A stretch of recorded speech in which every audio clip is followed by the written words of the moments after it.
Konting higpit ng sinturon mga kapuso, madadagdagan ng singil sa kuryente ng Meralco ngayong buwan. Bukod sa pagtaas ng konsumo ng mga consumer dahil sa tuloy-tuloy na aircon at ventilador na paggamit ng mga ito ngayong tag-init, meron ding dagdag ang Meralco sa generation charge, transmission charge at iba pang singilin. Balitang hatid ni Victoria Tulad.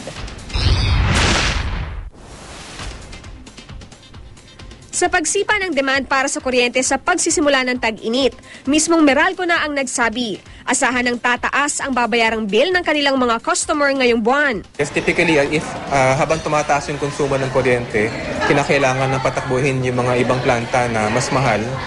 Kaya maaaring mayroong pagtaas ng kuryente habang tumataas ang konsumo papuntang summer.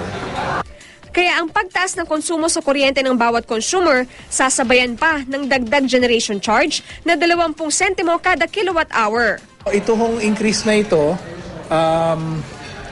this April, followed a 55 centavo per kilowatt hour increase doon ho sa tinatawag na combined cost ng power na purchased from NPC, the wholesale electricity spot market of WESM, and others.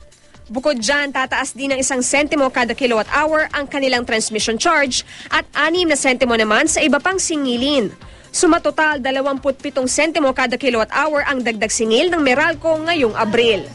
Kaya ang mga may buwan ng konsumo halimbawa ng 200 kilowatt hours, madaragdagan ng humigit kumulang 54 na piso ang electric bill.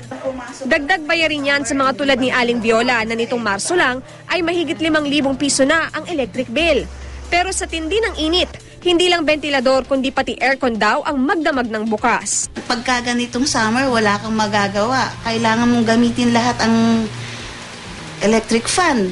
Kaya para makatipid kahit papaano, payo ng Meralco, siguruhin nasa magandang kondisyon ang inyong mga appliance tulad ng mga electric fan at aircon unit. Mas episyente kapag maganda ang kondisyon ng mga appliances natin. Tapos dun sa mga magpa-purchase ng mga household appliances, tingnan nila yung energy efficiency factor. Victoria Tulad, GMA News.